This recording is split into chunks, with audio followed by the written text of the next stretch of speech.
जब अर्जुन खुद को समझने लगे कर्ण से श्रेष्ठ, तब भगवान श्री कृष्ण ने तोड़ा अर्जुन का घमंड। श्री कृष्ण ने अर्जुन को वो राज बताया जिसके कारण कर्ण थे अर्जुन से श्रेष्ठ। भगवान श्री कृष्ण ने अर्जुन से क्या कहा था वो आज की इस वीडियो में जानेंगे। लेकिन वीडियो में आगे बढ़ने से पहले इस चैनल को सब्सक्राइब जरूर करें और बेल आइकन दबाना मत भूलें। कुरुक्षेत्र युद्ध के 17वें दिन कर्ण का वध करने के बाद अर्जुन युद्ध शिविर में लौट गए। उन्होंने भगवान श्री कृष्ण से कहा, माधव, कर्ण को अपने धनुर्विद्या पर बड़ा अहंकार था। वो खुद को हमेशा मुझसे श्रेष्ठ समझता था और मुझे युद्ध की चुनौती देता रहता था। जब तक वो जीवित था तब तक उसने हम पांडवों के सामने कभी भी अपना सर नहीं झुकाया, लेकिन आज उसके सर को धड़ से अलग करके मैंने उसका घमंड मिट्टी में मिला दिया। माधव अब व्यर्थ ही कर्ण की धनुर्विद्या की इतनी प्रशंसा करते थे। देखिए आज कैसे मैंने उसका सर धड़ से अलग कर दिया। अर्जुन की इन बातों को सुनकर श्री कृष्ण मुस्कुरा कर बोले, पार्थ, ये सच है कि कर्ण का वध तुम्हारे हाथों से ही हुआ है, लेकिन तुम ये भी मत भूलो, तुम्हारे हित के लिए तुम्हारे पिता इंद्र ने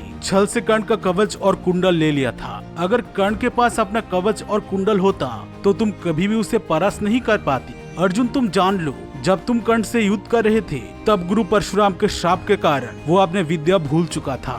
ब्राह्मण के श्राप के कारण उसके रथ का पहिया भूमि में धंस गया था, और जब वो उसके रथ के पहिए को उठाने के लिए अपने विजय धनुष को रथ पर रखकर भूमि पर उतरा था, तब तुमने निहत्थे कर्ण पर बाण चलाकर उसे मार डाला था। कर्ण के ऊपर इतने श्राप का असर होते हुए भी एक सच्चे योद्धा की तरह वो तुमसे लड़ता रहा और अंत में उसने कुरुक्षेत्र में अपने प्राण की आहुति दे दी। अर्जुन, तुम्हें भी तो पता है, तुम्हारे रथ पर बैठकर पवन पुत्र हनुमान ने सदा तुम्हारी रक्षा की। कर्ण का वध तुमने मेरे दिखाए हुए उपाय से ही किया है। कर्ण के हाथों से अगर मैंने तुम्हारी रक्षा न की होती तो उसके सर्पमुख बाण से पहले ही तुम मारे जाते। इसलिए अर्जुन, अहंकार मत करो। कर्ण एक श्रेष्ठ योद्धा था, वो जिस सम्मान के हकदार था उसे वो जरूर दो।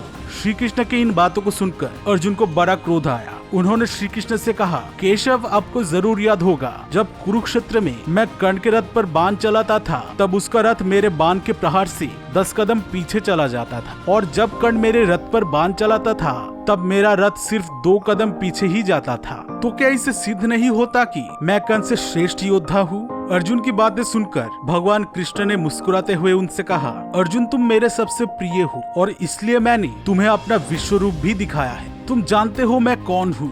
ये सुनकर अर्जुन ने कहा, हाँ केशव, मैं जानता हूँ। आप तीनों लोगों के प्रभु स्वयं परमात्मा हो। आप ही भगवान विष्णु के रूप धरकर इस ब्रह्मांड की सृष्टि करते हो और आप ही अपना रौद्र रूप धारण करके इसका विनाश भी करते हो। आप ही आदि हो और आप ही अंत हो। तब श्री कृष्ण ने कहा, पार्थ, मैं तीनों लोगों के भार को लेकर तुम्हारे रथ को चला रहा था और पवन पुत्र हनुमान तुम्हारे रथ के ध्वजा पर बैठकर तुम्हारी रक्षा कर रहे थे। इसलिए तुम्हारे रथ को एक कदम भी हिलाना किसी के लिए संभव नहीं था, लेकिन महावीर कर्ण ने उसे 2 कदम पीछे धकेल दिया और तुमने उसके रथ को सिर्फ 10 कदम पीछे ही धकेला। तो अर्जुन, बताओ, इससे कौन श्रेष्ठ साबित होता है? भगवान श्री कृष्ण की बातें सुनकर अर्जुन का घमंड चूर चूर हो गया। उन्होंने श्री कृष्ण से कहा, केशव, कर्ण को मैं हमेशा अपने शत्रु मानता था, लेकिन आज मुझे समझ आया कि मेरा सबसे बड़ा शत्रु तो मेरा अहंकार ही था। कर्ण एक श्रेष्ठ योद्धा था, मैं भी ये भली भांति जानता था, लेकिन मेरे अहंकार के कारण मैंने कभी इस सत्य को स्वीकार नहीं किया। ये सुनकर भगवान श्री कृष्ण अर्जुन को बोले, पार्थ, जो बीत गया है उसका तो कोई कुछ भी नहीं कर सकता है, इसलिए उन बातों को भूल जाओ। कर्ण अब इस धरती पर नहीं है, इसलिए उससे तुम्हारा जो शत्रुता था उसे भी तुम भुला दो। वो जिस सम्मान के हकदार था तुम उसे वो अब दे दो। उसे तुम अब खुद से कम समझना बंद करो।